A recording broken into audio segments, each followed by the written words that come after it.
It's 3 in the morning and I'm hunched over a half-broken drone in the robotics lab, the only place that still feels like mine. The fluorescent lights buzz overhead like angry wasps, casting harsh shadows across scattered circuit boards and tangled wires. My coffee went cold hours ago, but I keep sipping it anyway, tasting the bitter dregs of another sleepless night.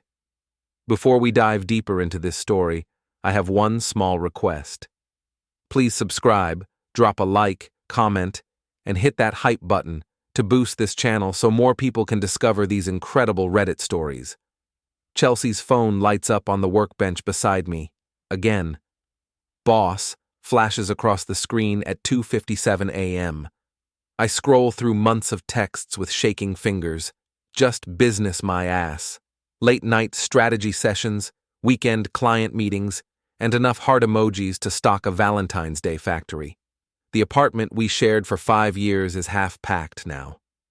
Cardboard boxes line the hallway like tombstones, marking the end of our marriage.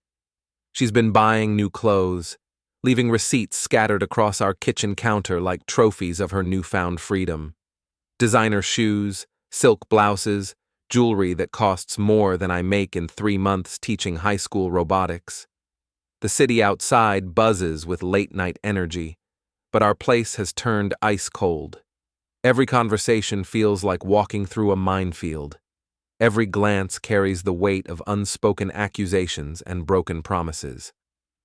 I'm Kenneth Sterling, 34 years old, blue-collar background, teaching kids how to build robots while my wife climbs the corporate ladder in 4-inch heels. She's Chelsea Young, ambitious marketing executive, obsessed with image and status, sharp-tongued and emotionally distant. We used to laugh together. Now we barely speak. I always felt like her +1 at my own life. Company parties where she introduced me as my husband, the teacher, with that slight pause before teacher, like she was swallowing something unpleasant. Her friends would smile politely and change the subject to stock options and quarterly reports, while I nursed a beer and counted the minutes until we could leave. But Grant Maxwell changed everything. 50-something venture capitalist, silver hair, expensive suits, and the kind of confidence that comes from never hearing the word no. He started showing up at her office events 6 months ago. Suddenly, Chelsea had reasons to work late, weekend conferences to attend, and a new vocabulary peppered with his name. Grant thinks we should expand into international markets. Grant says the key to success is strategic partnerships. Grant believes in investing in superior talent. Superior. That word became her favorite, wielded like a scalpel to dissect everything wrong with our life together. My job wasn't superior. Our apartment wasn't superior. I wasn't superior. The cruel lines started flowing like poison from her lips. You're coasting, Ken. I need more. Grant gives me things you can't even spell. She'd flaunt his gifts, a Rolex that caught the light whenever she gestured, designer shoes that clicked authoritatively across our hardwood floors, uber-black rides to work instead of the subway we used to take together. Tonight was different, though. Tonight she didn't even try to hide it anymore. Just get over it, Ken. He's honestly far superior to you in every way that matters. The words hung in the air between us like smoke from a house fire. She packed her suitcase with methodical precision, each folded garment another nail in our marriage's coffin. Her keys clattered against the kitchen counter with a finality that made my chest tight. Superior, I whispered to the empty apartment after she left. We'll see about that. Rain hammers the windshield of my beat-up Honda as I follow her through the city streets. She doesn't know I'm behind her, 3 cars back, watching her taillights disappear into the gleaming high-rise district where people like Grant Maxwell live in glass towers above the rest of us. The parking garage beneath his building is all polished concrete and German engineering. Chelsea's car, our car technically, though she's been treating it like hers, slides into a reserved spot marked Maxwell. I park in the shadows and watch her walk to the elevator, her heels echoing off the walls like gunshots. Through the glass lobby, I can see them embrace. Grant's hands on her waist, her face tilted up toward his like a flower seeking sunlight. The doorman pretends not to notice, but I catch him smirking. Even the help knows she's traded up. That's when inspiration strikes. Back in my car, I pull out my phone and activate the emergency drone I keep in my trunk, a prototype my students built for search and rescue operations. It's small, quiet, and equipped with a high-definition projector, perfect for what I have in mind. The drone hovers silently above Grant's McLaren, its LED projector casting the word "Homewrecker" in bright red letters across the pristine white hood. No damage, just pure humiliation. I program it to cycle through messages. Stolen wife, midlife crisis, pathetic. Security cameras won't catch me in the shadows, but they'll definitely record the light show. I imagine Grant's face when he sees the footage, his carefully constructed image cracking like ice in spring. The security guard appears faster than expected, flashlight beams sweeping the garage like a searchlight. I grab the drone controller and run for the stairwell, taking steps 3 at a time. Behind me, shouting echoes off the concrete walls. My heart pounds against my ribs as I burst through the exit door into the alley. One of my students left an e-scooter chained to the dumpster. Tommy Rodriguez, good kid, always looking out for his teachers. I text him an apology as I break the chain with bolt cutters from my emergency kit and speed away into the night, rain stinging my face and washing away any evidence of my presence. By the time I reach Tina's apartment, my phone is buzzing with notifications. Chelsea's Instagram has exploded with photos of her new life, champagne flutes against city skylines, designer handbags arranged like art installations, her hand resting possessively on Grant's arm at some charity gala. The final message comes at 4:17 a.m. Move on, Ken. Don't embarrass yourself. I stare at the screen until the words blur together. Something cold and hard settles in my chest, like a stone dropped into still water. They want a villain? I whisper to Tina's dark living room. I'll show them one. Tina Valdez has been my best friend since college, scrappy, resourceful, managing a dive bar while moonlighting as a tech recruiter. Her walk-up apartment smells like coffee and determination, walls covered with job postings and motivational quotes that would make a life coach weep with joy. You look like hell, she says, handing me a cup of coffee that could wake anyone. But I heard about the light show at Grant's place. Security footage is already making rounds on social media. Drone shaming is trending. I crash on her couch, haunted by the sound of Chelsea's keys hitting the counter. The neighborhood gossip mill has already started grinding. Mrs. Patterson from 4B cornered me at the mailbox yesterday with barely concealed glee. Ken's wife finally traded up, she whispered conspiratorially. Did you hear about the car in Grant's parking lot? Someone projected messages on it. Probably some jealous ex-boyfriend. If she only knew. My robotics students rally around me like a small army of teenage engineers. They don't know the details, but they sense something's wrong. Tommy Rodriguez brings me homemade tamales. Sarah Chen stays after class to help organize the lab. Marcus Webb, our team captain, starts a group chat called Mr. Sterling's Squad, where they share memes and inside jokes designed to make me smile. These kids restore my faith in humanity daily. They see potential where others see problems, solutions where others see obstacles. They're the reason I became a teacher, the reason I still believe in building something better. But that faith gets tested at the school board meeting. The monthly gathering usually draws about 12 people, mostly parents complaining about cafeteria food or budget cuts. Tonight, the auditorium is packed. Chelsea sits in the front row wearing a navy blazer that probably costs more than my monthly salary. Grant beside her in a suit that screams, "I own senators." She's joined the STEM initiative panel, apparently. Her expertise in marketing luxury goods now qualifies her to shape educational policy. The irony tastes like copper pennies in my mouth. We need to invest in superior programs, she tells the assembled crowd. her voice carrying the authority of someone who's never spent a day in a classroom.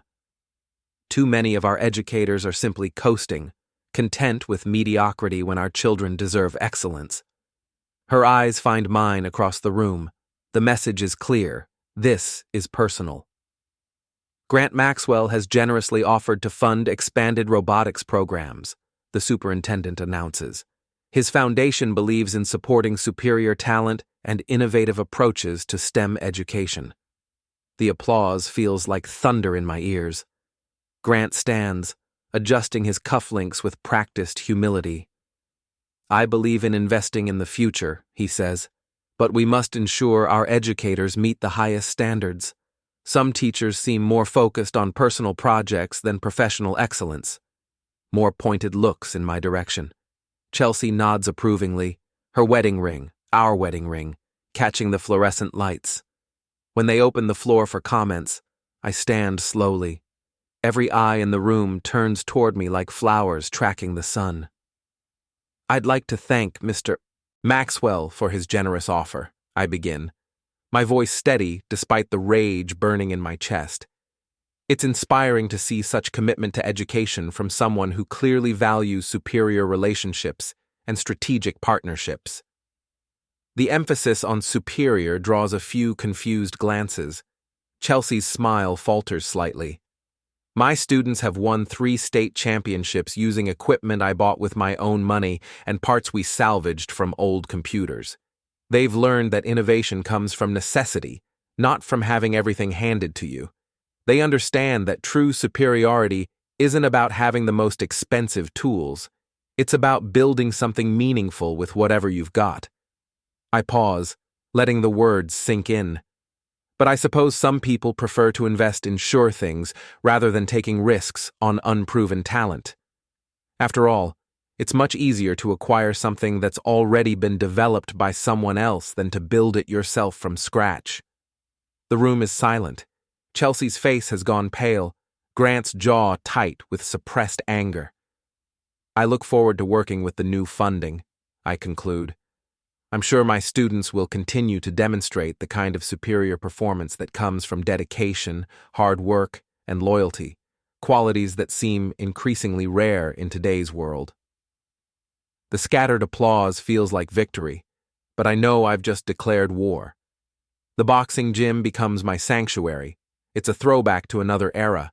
Heavy bags hanging from chains, speed bags rattling like machine guns, the smell of sweat and leather and honest effort. The owner, Mickey O'Brien, fought professionally in the 80s before a car accident ended his career. Now he trains kids from the neighborhood, teaching them that sometimes you have to fight for what's yours. I'm working the heavy bag when they walk in, Grant, and 2 guys in expensive workout gear, who've clearly never thrown a real punch in their lives. The conversation stops, 40 pairs of eyes tracking their movement across the scarred wooden floor. "Kenneth Sterling," Grant calls out, his voice carrying that boardroom authority that makes shareholders nervous and senators compliant. "We need to talk." I keep hitting the bag. Left hook, right cross, uppercut. The rhythm helps me think clearly. "Nice speech the other night," he continues, moving closer. "Very passionate, but passion without direction is just noise." "And money without character is just corruption," I reply, not breaking rhythm. "But I suppose you wouldn't understand the difference." His companions, bodyguards, probably, or maybe just rich kids playing tough, step forward. The gym goes quiet except for the sound of my gloves against leather. "You're embarrassing yourself," Grant says. "And you're embarrassing Chelsea. She's moved on to better things. Maybe you should, too." I finally stop hitting the bag and turn to face him. He's shorter than he looks in photos, his silver hair perfectly styled even in a gym, his workout clothes still creased from the package. "Better things," I repeat. "Is that what you call it?" I call it midlife crisis with a credit card. One of his guys, tall, broad, with the kind of muscles that come from steroids rather than work, steps into my space. "You want to keep running your mouth?" "Actually, yes." I pull off my gloves slowly, making eye contact with each of them. See, this is my gym. These are my friends, and you're not welcome here. The tall guy swings first. Telegraphed, sloppy, the kind of punch that looks impressive in movies, but leaves you off balance in real life. I duck under it easily and sweep his legs, sending him stumbling into the ring ropes where he gets tangled like a fish in a net. His partner rushes me, but Mickey's voice cuts through the chaos. That's enough! The old trainer steps between us, his scarred hands raised peacefully. This is a gym, not a street corner. You want to settle this? You do it proper. In the ring, with gloves, with rules. Grant's face is red with embarrassment and rage. His hired muscle untangles himself from the ropes while the entire gym watches in amused silence. You think you've won something here? Grant hisses. I own half this city. I can destroy you with a phone call. Then make it, I reply. But remember, I teach kids how to build things, and sometimes, when something's broken beyond repair, you have to tear it down and start over. They leave without another word, but I know this isn't over. What I don't know is that 3 of my students, Tommy, Sarah, and Marcus, have been recording the entire confrontation on their phones. By evening, Darsh Underdog Wins is trending locally, and Grant Maxwell's reputation as a tough businessman takes its first real hit. Tina texts me that night. Saw the video. Grant's people are scrambling to control the narrative. Also, interesting development. His firm just offered me a job. Senior tech recruiter, 6-figure salary, immediate start. I stare at the message for a long time before responding. Take it. But remember, sometimes the best way to destroy your enemy is from the inside. Her reply comes instantly. Already accepted.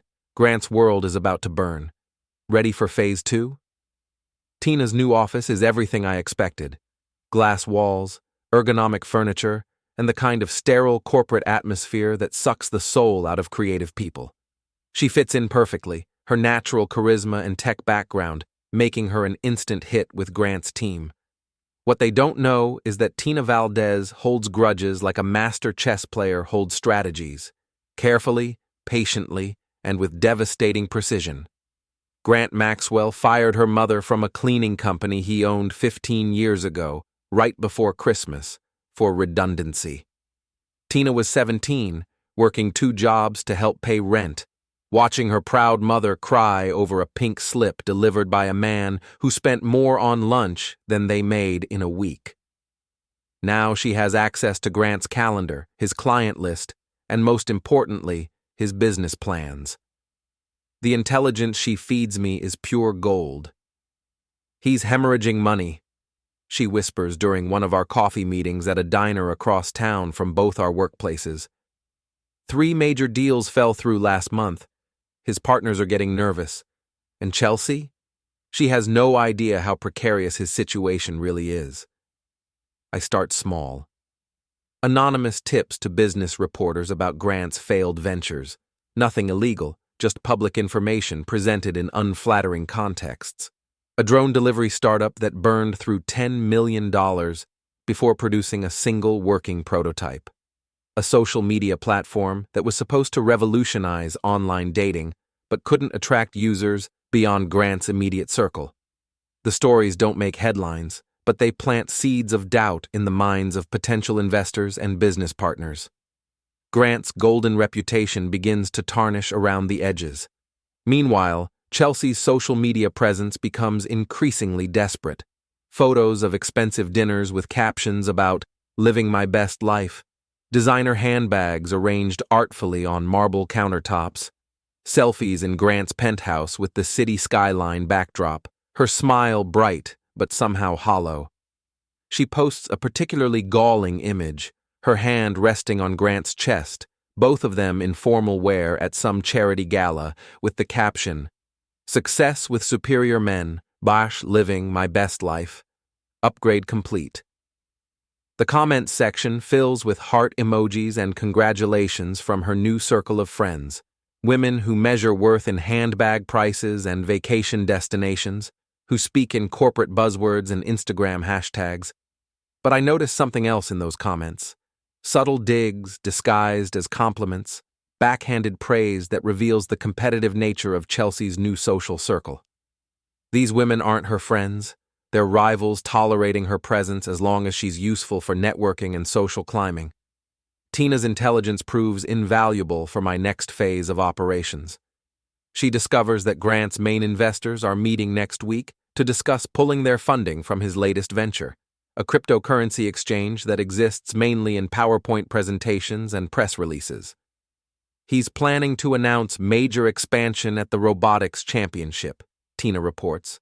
Wants to use your students' success as a backdrop for his own PR campaign. The man has no shame. The Regional Robotics Championship is our biggest event of the year. My students have been preparing for months, fine-tuning their designs and practicing their presentations. They deserve to have their moment in the spotlight without Grant Maxwell stealing their thunder for his own agenda. That's when I decide it's time to escalate. The convention center buzzes with nervous energy as teams from across the state set up their robotics displays. My students work with focused intensity, their months of preparation evident in every precise movement and calculated adjustment. Tommy's team has built a search and rescue drone that can navigate complex obstacle courses. Sarah's group designed a robotic arm capable of performing delicate assembly tasks. Marcus leads the flagship team with an autonomous vehicle that can adapt to changing terrain conditions. These kids are brilliant, dedicated, and completely unaware that their teacher is planning to use their moment of triumph as a weapon against his ex-wife and her sugar daddy.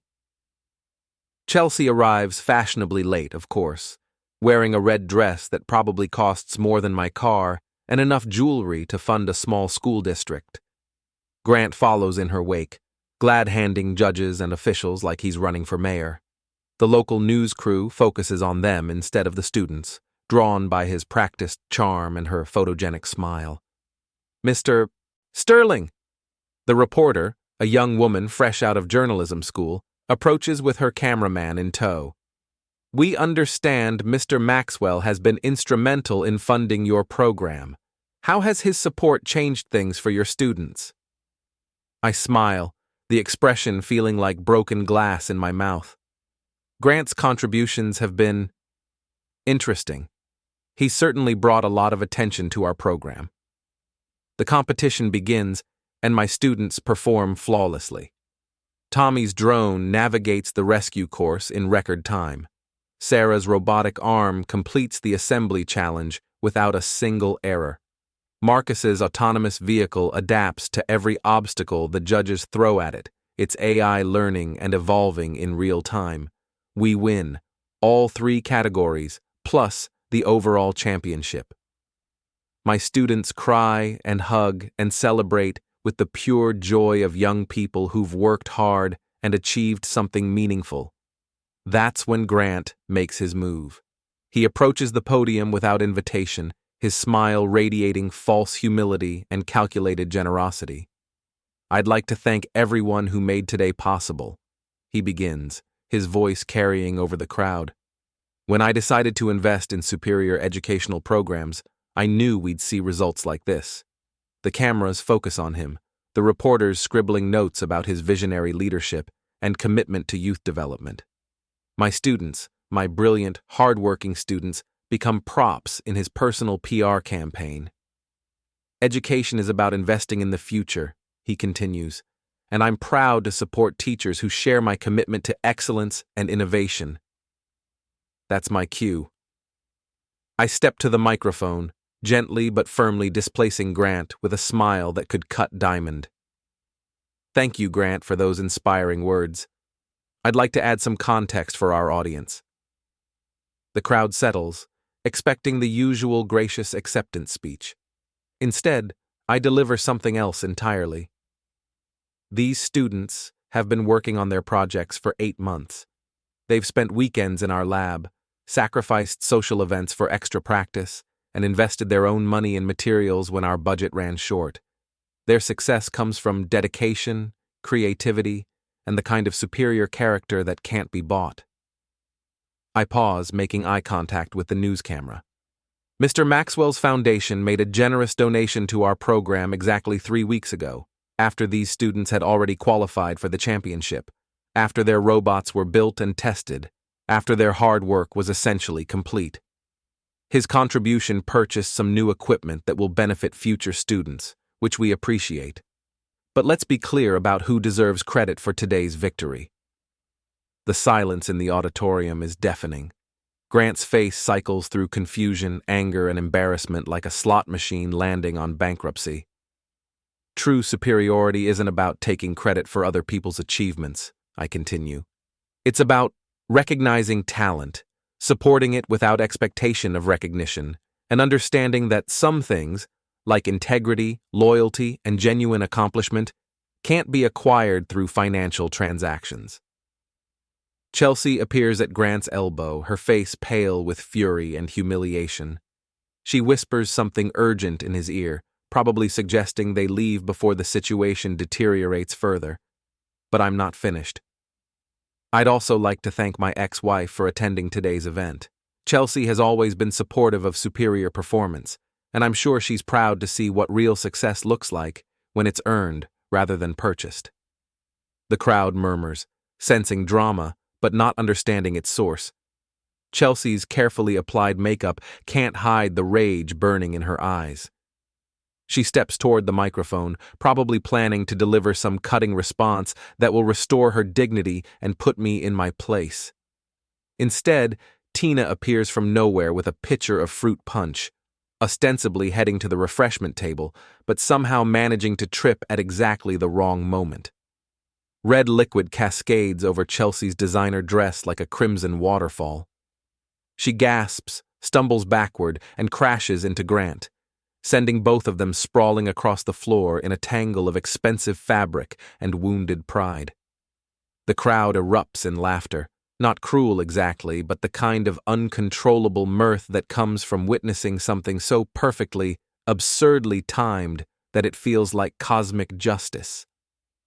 Chelsea scrambles to her feet, her dress stained beyond repair, her hair disheveled, her composure completely shattered. Grant struggles upright, his suit soaked, and his dignity in tatters.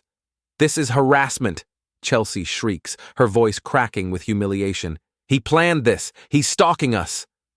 But the crowd sees only an accident, a moment of slapstick comedy that will become legend in local robotics circles. Tina apologizes profusely, offering napkins and expressing mortification at her clumsiness while barely suppressing a grin. Chelsea and Grant flee the scene like defeated generals retreating from battle, leaving behind a trail of whispered conversations and barely contained laughter. My students surround me, their championship trophy gleaming under the fluorescent lights, their faces bright with victory and confusion. "Mr. Sterling," Tommy asks quietly, "who were those people?" "Nobody important," I reply, watching Chelsea's red dress disappear through the exit doors. "Just some folks who confused having money with being valuable." Tina's intelligence network proves invaluable over the following weeks. Grant's business empire, built on leverage and reputation rather than solid fundamentals, begins crumbling like a house of cards in a hurricane. The cryptocurrency exchange project ruins first. Investors pull out after a disastrous pitch meeting where Grant couldn't answer basic technical questions about blockchain technology. Tina, sitting in the back of the conference room as the token tech expert, watches his credibility evaporate in real time. He kept talking about revolutionary paradigm shifts and disruptive innovation, she reports over coffee. But when they asked about security protocols and transaction processing speeds, he just smiled and said his team would handle the details. These weren't small-town investors, Ken. These were serious people with serious money, and they saw right through him. The local business journal picks up the story, not front-page news, but a small item in the deals and departures section that mentions the failed funding round. Other reporters start digging, following the trail of Grant's previous ventures like hounds tracking a wounded animal. Chelsea's social media presence becomes increasingly frantic. Photos of expensive dinners are posted with defensive captions about celebrating success despite jealous haters. Designer shopping trips are documented with hashtags like "Shaq self-made" and "Shaq earned not given," as if expensive handbags could armor her against the growing whispers about Grant's financial troubles. Her new friends, the social climbing wives and ambitious career women who orbit around wealthy men like planets around a fading star, begin distancing themselves with surgical precision. Lunch invitations become scarce. Group photos on Instagram start excluding her. Comments on her posts shift from enthusiastic support to polite acknowledgement to silence. The tipping point comes when Grant's main investment firm, the source of his credibility and operating capital, announces they're restructuring their portfolio and focusing on core competencies. Corporates speak for, "We're cutting loose the extra weight before it drags us down too." Tina forwards me the internal email announcing Grant's departure from the firm. Effective immediately, it reads, "Grant Maxwell will be pursuing independent opportunities. We wish him success in his future endeavors." Translation: He's been fired. Chelsea learns about it the same way everyone else does, through industry gossip and social media speculation. Grant doesn't tell her directly. She discovers his professional obituary while scrolling through LinkedIn during her lunch break. Her response is swift and brutal, a series of increasingly desperate phone calls to friends, colleagues, and anyone who might offer her a lifeline or at least some insider information about what's really happening. But the social circle she's spent months cultivating has no loyalty to offer. These people collect relationships like stock portfolios, valuable as long as they're appreciating, disposable the moment they start losing value. The marketing firm where Chelsea works begins distancing itself from the Grant Maxwell Association that once seemed so advantageous. Her boss, a sharp woman who built her agency from nothing and has no patience for employees who bring negative publicity, calls her into a closed-door meeting on a Friday afternoon.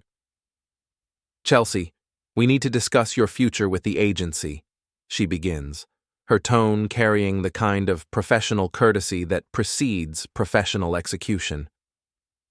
"Your association with Mr. Maxwell has created some complications with our client relationships." The conversation lasts 15 minutes. Chelsea emerges from the office carrying a cardboard box and a severance check that will cover maybe 2 months of her new expensive lifestyle.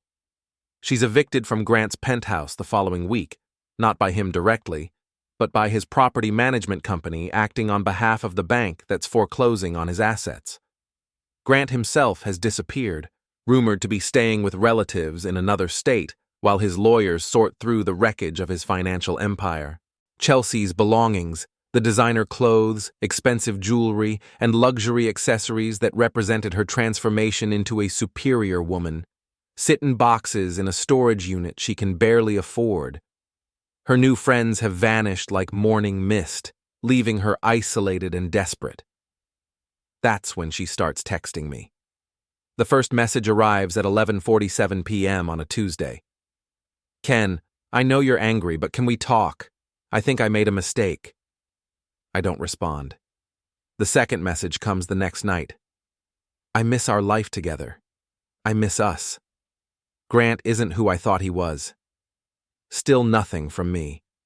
By the end of the week, she's calling, "Please, Ken, I have nowhere else to go. I know I hurt you, but I need help. Can we at least meet for coffee?" I let them all go to voicemail, but I listen to every word. Her voice changes over the course of those messages, from proud and defensive to pleading and desperate. The transformation is almost artistic in its completeness. Finally, on a rainy Thursday evening, she appears at my door.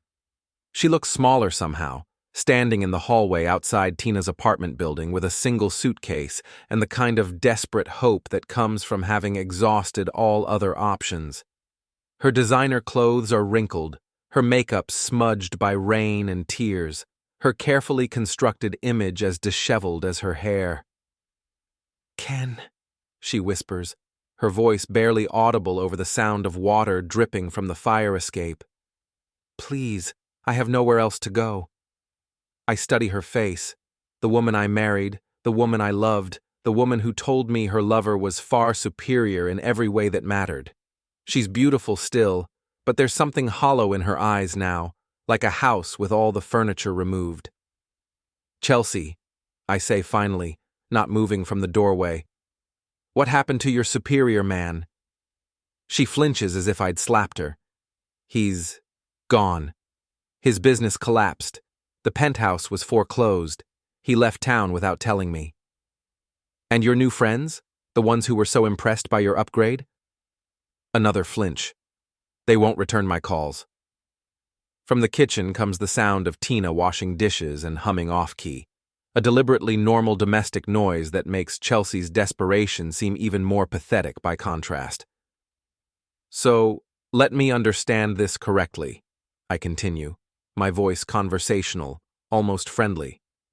When you thought Grant was successful, I was a loser teacher who wasn't good enough for you. Now that he's revealed himself to be a fraud, you want to come back to the loser teacher because you need somewhere to sleep? It wasn't like that, she protests, but her voice lacks conviction. I was confused.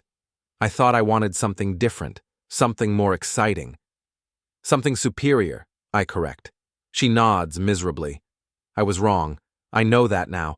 Grant was all flash and no substance. You're real, Ken. You're solid. You're convenient, I suggest. Tina's humming stops abruptly. The apartment falls silent, except for the rain against the windows and Chelsea's ragged breathing. Can I come in? She asks. Just to talk? I'm soaked and I haven't eaten all day. I step aside, but not out of kindness. I want her inside for what comes next. She enters hesitantly, taking in the modest surroundings. Tina's secondhand furniture, my sleeping bag on the couch, the life I've built in the aftermath of her betrayal. It's not much, but it's honest in a way that Grant's penthouse never was. Tina, I call toward the kitchen. We have a visitor. Tina appears in the doorway, dish towel in hand, her expression carefully neutral. Chelsea, I heard you were having some difficulties. You heard? Chelsea's voice sharpens. From who? Oh, you know how it is, Tina replies with a shrug. Small world, smaller circles. Word gets around when someone's life falls apart as spectacularly as yours has. The casual cruelty of it makes Chelsea step backward, bumping into the closed door. She's trapped between us now, physically and emotionally, with nowhere to retreat. I made mistakes, she admits, her voice small and defeated. I know that. I hurt people I cared about. But I'm trying to make things right. Are you? I ask. Or are you just trying to find someone to take care of you now that your meal ticket has been canceled? She starts to cry then. Not the elegant tears of a woman who knows she looks beautiful when she's sad, but the ugly, desperate sobs of someone whose carefully constructed world has collapsed around her. I loved you, she chokes out between sobs. I still love you. I wanted more. I wanted to feel special, important. Grant made me feel like I was worth something. And I didn't? The question comes out sharper than I intended. You made me feel safe, she whispers, but not special, not superior. There it is again, that word that poisoned everything between us. Tina sets down her dish towel and moves to the living room, her expression shifting from neutral to something harder. Chelsea, honey, can I ask you something? Chelsea nods, wiping her nose with the back of her hand. Do you remember Grant's ex-wife, Maria Maxwell? The question seems to come from nowhere. Chelsea looks confused. No. He never talked about her much. Said it was an amicable divorce. Tina laughs, not her usual warm chuckle, but something cold and sharp.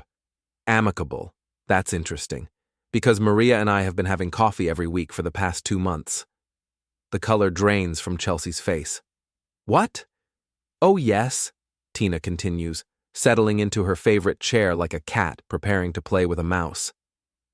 Turns out Maria has some very interesting stories about her ex-husband, about his business practices, his treatment of employees, his habit of discarding people when they're no longer useful.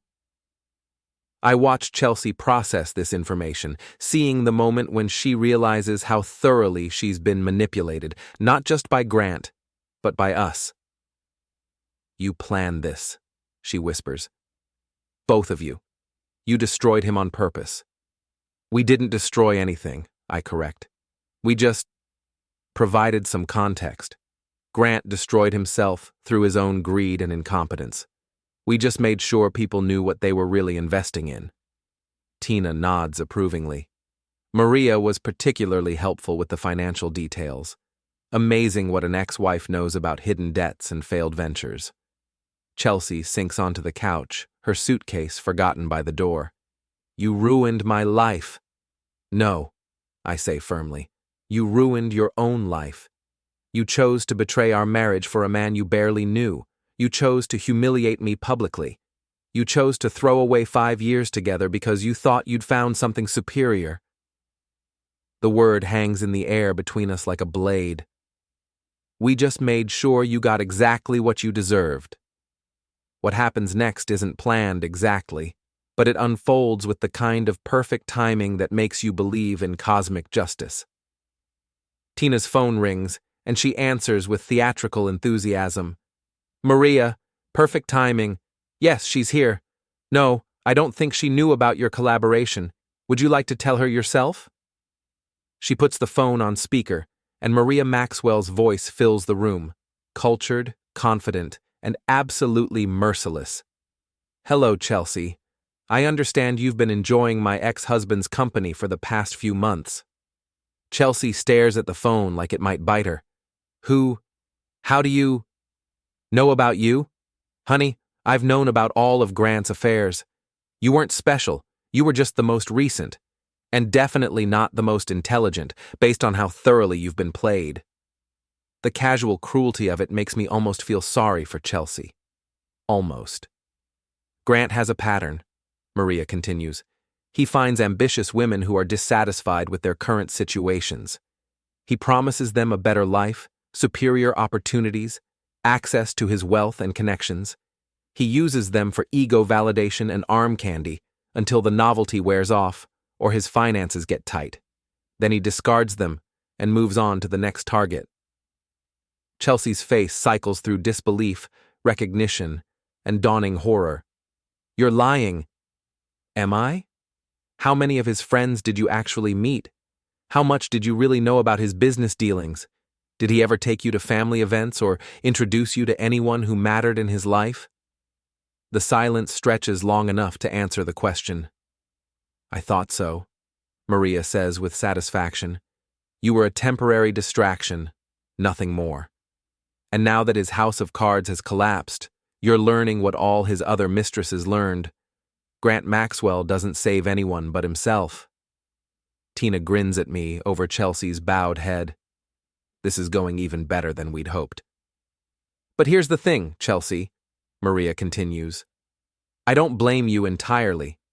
Grant is very good at manipulation, at making women feel special and chosen.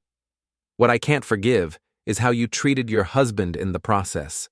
Chelsea looks up sharply. "How do you know about Ken?" "Because Tina and I have become quite close over the past few months. She's told me all about your cruel comments, your public humiliations, your complete lack of respect for a man who loved you enough to let you go rather than fight for you." The accusation hits home. Chelsea turns to me with desperate eyes. "Ken, I never meant—" "Yes, you did," I interrupt. "You meant every word. You wanted me to know how superior he was, how much better your life would be without me dragging you down. You succeeded." Tina ends the call with Maria and settles back in her chair, clearly enjoying the show. "So here's where we stand," she announces. "Grant is bankrupt and in hiding. Your job is gone. Your new friends have abandoned you. Your old friends remember how you treated them when you thought you were better than everyone else. And your husband, your kind, patient, loyal husband, has spent the last 3 months learning to live without you. Chelsea looks between us like a trapped animal. What do you want from me? Nothing, I say simply. Absolutely nothing. You made your choice. You said I wasn't superior enough for your new life. Well, congratulations. You got exactly what you wanted. She breaks down completely then, sobbing with the kind of desperate grief that comes from losing everything and having no one to blame but yourself. I'm sorry, she gasps. I'm so sorry. I was selfish and cruel and stupid. I threw away the best thing in my life for a fantasy. Please, Ken, please give me another chance. I watch her cry, feeling nothing but a distant sort of pity. This woman destroyed our marriage, humiliated me publicly, and abandoned me for another man. Now she wants forgiveness because her gamble didn't pay off. No, I say quietly. She looks up, tears streaming down her face. What? No, I won't give you another chance. You had your chance, 5 years of chances. You chose to throw them away for someone you thought was superior. Live with that choice. Tina stands and walks to the door, opening it with exaggerated politeness. I think it's time for you to leave, Chelsea. Ken has a new life now, and you're not part of it. Chelsea struggles to her feet, grabbing her suitcase with shaking hands. Where am I supposed to go? I don't know, I reply, and I don't care. You made it very clear that my opinion doesn't matter to you. Find someone superior to help you figure it out. She stumbles toward the door, then turns back one last time. I loved you, Ken. I really did. No, I correct her. You loved what I could do for you. There's a difference. The door closes behind her with a soft click, leaving Tina and me alone in the sudden quiet. Well, Tina says after a moment, that was satisfying. I sink into the couch, emotionally drained but strangely peaceful. She said Grant was superior to me in every way that mattered. Turns out the only thing he was superior at was being a fraud, Tina replies, and even then he wasn't very good at it. We sit in comfortable silence, listening to the rain against the windows and the distant sound of Chelsea's footsteps fading down the hallway. What happens now? Tina asks. I think about my students, their bright faces, and endless potential. I think about the robotics lab, the smell of solder, and the satisfaction of building something real with your own hands. I think about the future, not the one I'd planned with Chelsea, but the one I'm building for myself. Now I teach kids how to build robots, I say, and I try to remember that some people confuse having money with being valuable, but that doesn't make it true. Tina laughs, her real laugh this time, warm and genuine. Superior wisdom from a superior man. I smile, tasting freedom for the first time in months. She wanted a villain. Turns out she was looking in the wrong mirror. Outside, the rain continues to fall, washing the city clean.